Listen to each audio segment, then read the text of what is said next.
we are back with another devlog. I know I didn't post one last week. However, I did film a devlog last week. Okay, I wasn't sure if I was gonna make a devlog this week or if I was gonna skip it because I didn't make that much progress on the game. I was honestly feeling a little burned out this week. And then I never edited that devlog, so this one's gonna be a little weird. It's gonna be kind of a combination of last week and this week instead. We're gonna just throw it over to the pre-recorded intro. This is the game that I've been working on as a part-time solo indie dev for over 2 years now, where you return to an abandoned game project, only to find that the NPCs have kept working on the game while you were gone, and it's up to you to work with the NPCs to restore the game and the world they live in, or choose to plunge them further into chaos. I've also been recording my journey of working on this game the entire time. Okay, now we're gonna throw it back to me last week. Just having gone through all of trying to wrap up the game loop in the game, my brain was smushed. But I have done some stuff, so I think I'm just gonna make this devlog regardless. So the last thing that I had been working on was implementing this glitch system where at the end of the day in the game, the next day, there is a random chance that certain things will break. And then over time, the player can work towards upgrading these systems and also optimizing the way that they can get the items to fix the things that are broken in order to make the game more stable. I didn't really have it in me to just keep building up the content in this system and adding to it. I decided instead that I would kind of just fix some things that needed fixing and add in a couple of just really small features. So this week, the first thing that I actually worked on was fixing the way that I manage the state of the tiles and making it so that you can clean up the corruptions that are spawning on the map at the end of the day. So you'll probably have seen this in some of the other videos, that when the corruption event happens, there are these little sprites that start spawning all around the player. If you run through them, they actually damage your player a little bit. But I didn't have a way to actually get these off of the map at all. They were just perpetually stuck there forever, pretty much, with the current implementation. And I also wanted to just like revise this whole little mechanic, mainly just the art. So I'm actually kind of transitioning the art for the corruption in the game from being this kind of like scary red and black, almost like little eyeballs coming out of the ground, you know what I'm saying, art, to instead being a little more like sci-fi glitchy. I'm still gonna reuse this other art, but it's gonna be more so for when the environment changes on your morality choices instead. So I'm just kind of moving it around. I would like a different kind of aesthetic, I think, for the art, for kind of portraying like things being like glitched out and broken. I also started playing around with the idea that certain items on the map will also get kind of like glitched out and stuff during these events. But now there will be special sprites that will kind of represent that. And then I still needed a way to be able to fix both these now broken or glitched out items and getting rid of these tiles that are all over the map. And to start, I just kind of wanted like a functional way to do this, meaning just some way to get them off of the map. And I thought about giving the player an item, but I think we have a little too many tools as it is, and I don't want them to take up too much of the player's inventory. So I created a new item, which is this little spire that you can place near the corrupted tiles, and then it will just remove that effect. I also kind of cleaned up the logic I had for the tiles, so now the tiles can have different states to them. This is important because before we had a way to set the tiles to a state of being on fire, and now we can also set them to a state of being corrupted.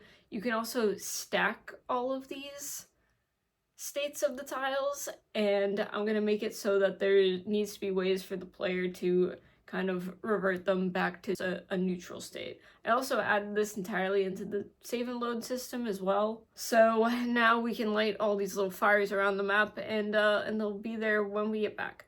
I need to add in the NPCs reacting to everything being on fire as well.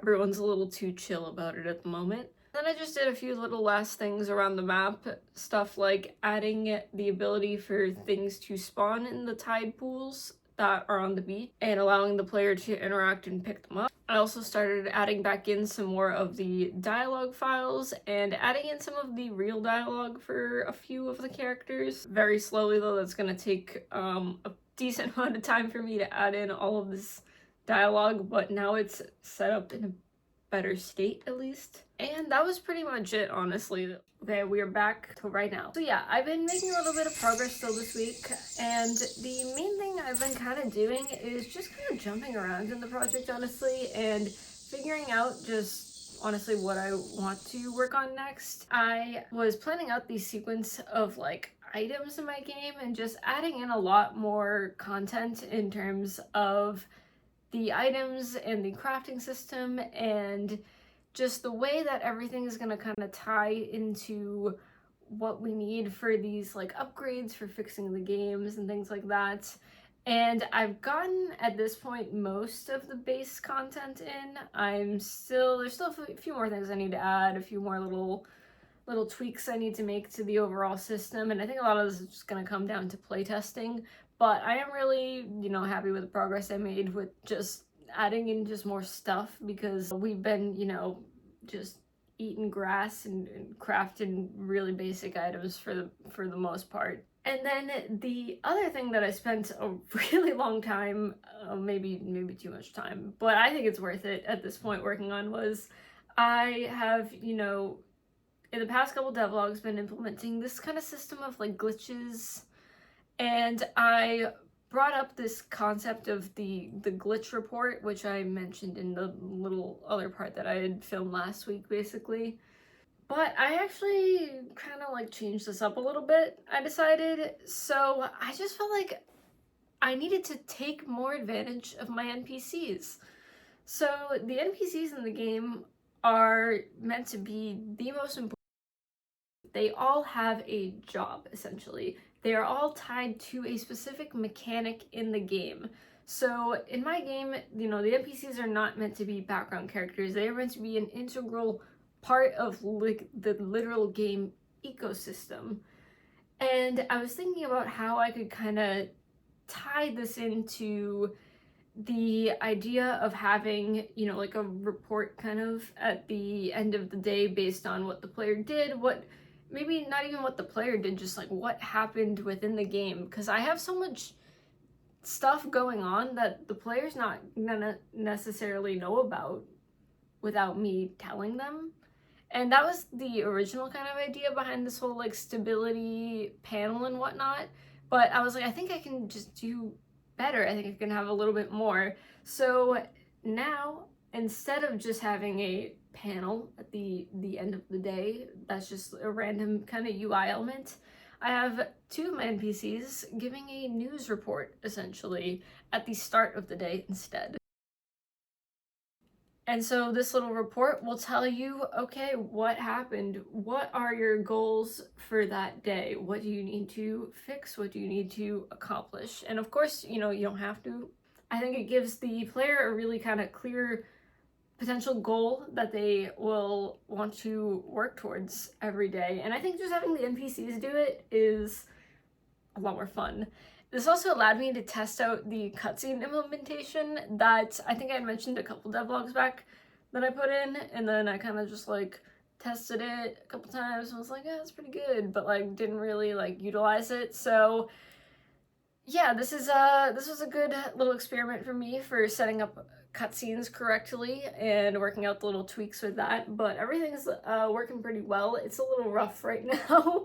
Definitely needs some polish, some animations, some flashier kind of like dialogue and things. I'm not even gonna like really show the full cutscene honestly with like the full dialogue because it's just not done yet, but still, that was majority of what I kind of spent my time working on.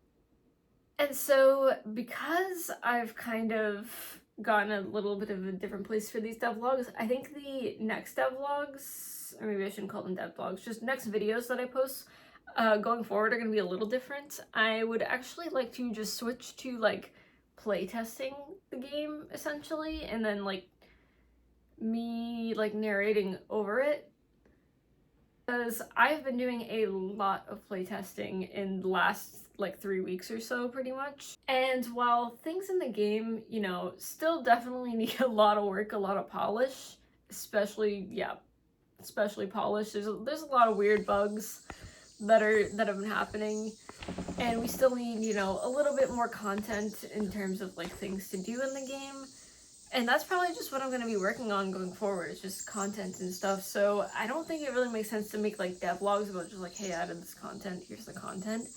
I would rather just, you know, be playtesting the game, because like I said, this is a little bit of a variable game. I don't know the way to put it. Like every single time I start the game and the NPCs start going off, there's so much like randomization in the entire like system of the game that everything is completely different every single time I start it. So playtesting it is honestly like a lot of fun, because things get very chaotic very quickly, even with me not having like a lot of content, and it's still a bunch of bugs, and I would just like to share most of that. So yeah, basically just what I'm saying is the next videos might be a little different. I'm gonna be just kind of playtesting the game. But yeah, that's it for this devlog pretty much. I will see you in the next one. Bye.